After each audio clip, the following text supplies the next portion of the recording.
King is among us, and His glory surrounds us, and His fire is falling as we sing. If we could meet our own needs, there wouldn't be a need for us to get married. Do you hear what I'm saying? Okay, so God wants us to get married. It says natural order. He ordains a specific order. And He saw it was not good for man to be alone. And therefore He made a woman. So God's order is for you to be a companion to your husband or to your wife. So we have what it takes to meet each other's needs. Maybe sometimes you felt, how do I please this woman? Lord, help me. Let me tell you, you've got what it takes to meet the needs of that woman. We are here to serve. Amen. We have what it takes. Do I hear an amen? Amen. Amen. Okay. So back to basics. Your spouse is different to you. Yeah. Boop. Definitely. Okay, this is a seminar, so it's more of a teaching thing. So I'm just really going to rattle through my notes, but you make your own notes. We've given you a leaflet just to make some notes. Your spouse is different to you. They are not the same that you are. There are needs of men that are different to that of women, and I think that's where conflict comes in a marriage. Because we have a specific need as women, and we expect you to understand that we have that need. Yeah. And the unmet expectations is where the enemy breeds. Yes. If you've disappointed me, if my husband's disappointed me, then I feel rejected because he didn't identify a need that I had. And what are those needs? That's what we're going to talk about. If you marry someone normal, they are definitely not like you. Do I hear an amen? Amen. Amen. So some people take the energy that God gave them to love each other, to try and change each other. Ooh, enough. God has given you energy to love your husband or your wife. Don't try and change them. You're going to tire yourself out. And that's where conflict comes in a Christian marriage. And when you have a bad marriage, it means that my husband's rejecting my needs. Yeah. I have needs as a woman. I need shoes. Don't reject my needs. No, it goes deeper than that, okay? Amen. If you reject me and my needs and you ignore them, you are rejecting me as a person. And that's why it's so devastating in a marriage where you feel like your needs are not being met. Yes. Do I hear you? Amen. It's very frustrating. So there are 4 major needs of a woman. Are you ready? Yes. Let's do this. The husbands are not going to like me for the next 10 minutes, but it's okay. You'll like me in the minutes following that, because then I'll be talking about the needs of a man. The first major need a woman needs is security. Amen. Ephesians chapter 5 verse 25. If I can have that on the screen, please.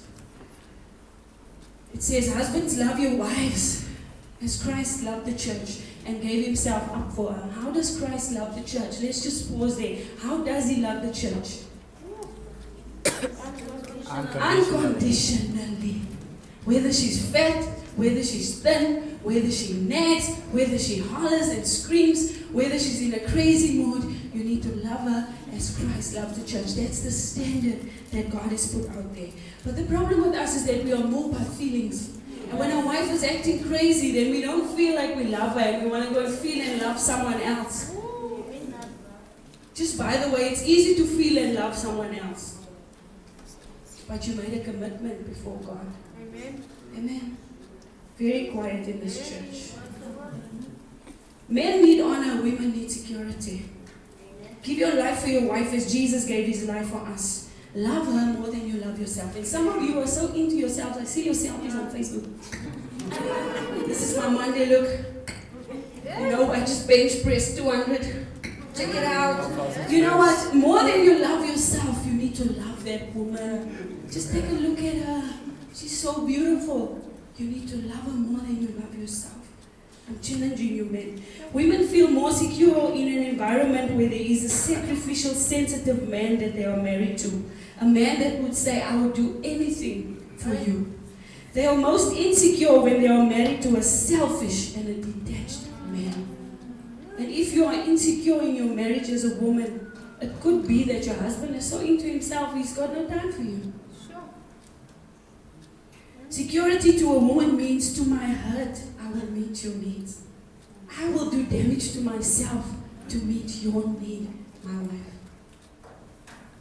Thank you, Holy Spirit. Amen. I will serve you first and I will provide for you without complaining. Do you think money grows on a tree? Have any of you ladies heard that? Don't shout too loud, we don't want to offend your husbands. Before I take care of myself, tell me once, and I will get it for you. If I don't agree or if I don't have the finance or the resources to do it, I will tell you in a loving way that I do not agree with that, I don't think it's necessary. I will tell you up front if it's a good or bad thing because I love you, not because I refuse to meet your needs. You see the difference? Yes. Okay, how to meet your wife's needs for security. Communicate your commitment for sacrifice to her. You say, you know what, I might not have the biggest paycheck or be the best father or best husband, but I'm committed, I'm in this for the long haul. Like those dramas that we saw now. You know what, the time I'll say goodbye is when I die. Make her feel secure. We need to know that you're not going to leave us tomorrow. Ephesians 5:28. Put up on the screen for me, please. Even so, husbands should love their wives as being in a sense their own bodies. He who loves his own wife loves himself. That goes just one step further. If you love yourself, you will love your wife. That's very, very profound.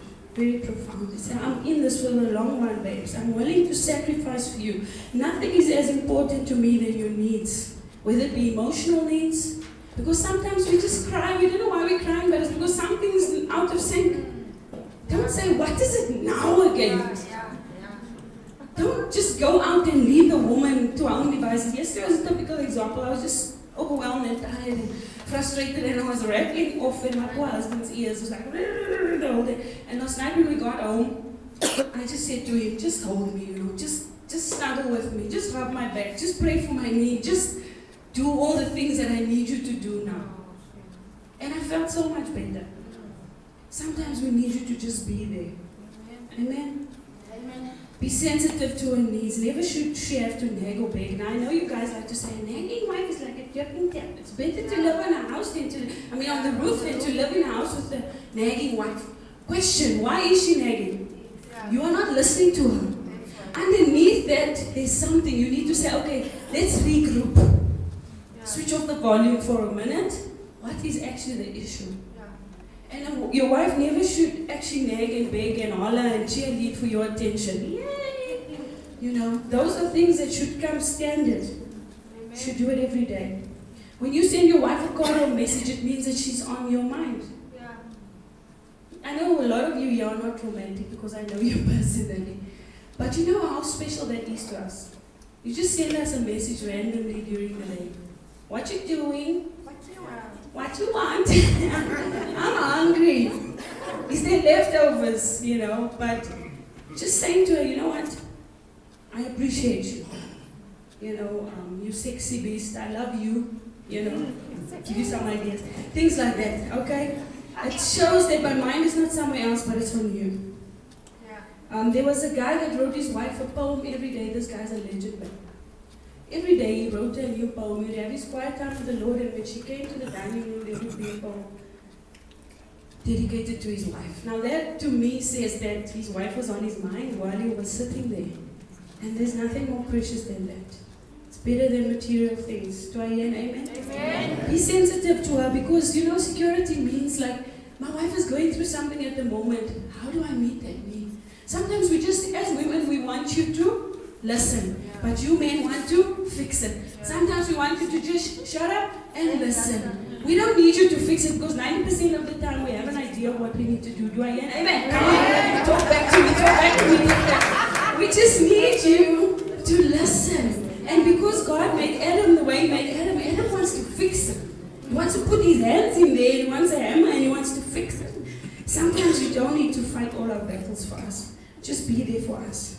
Be a faithful provider and money manager so that we can relax. The issue is not the size of your salary, but the size of the commitment that you make to take care of your household. I don't think I need to elaborate on that. We understand where there's no finances. 90% of the time we know when we're being obnoxious and unnecessary. And we also need to be sensitive. When there isn't finances, there needs to be agreement. There needs to be agreement before something is bought. But also, we just need to know that you will take care of us. That's security. Okay, the second need of a woman is soft, non-sexual affection. Oh boy. Rich, there's Reggie, just arrived now. The more soft, non-sexual affection we get, the more sexual we become. That's why we said no children at the second. Okay, we're gonna go there. Tell your neighbor we're gonna go there. Yeah, okay. I don't think they understand. I'll try and speak in code for those that are here, for the kiddies. But for men, it's in reverse. What is soft, non-sexual affection? When you walk past your wife, don't just grab her business. Touch her on the shoulder. Put the hand. There's nothing sexier than a man putting his hand in the small of your back. If you don't know where the small of your back is, I will show you. Right here. Just standing there and say, I'm behind you. Touching her face.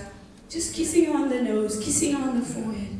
And not just looking at obvious places on her body. There's nothing worse than feeling like a sex object.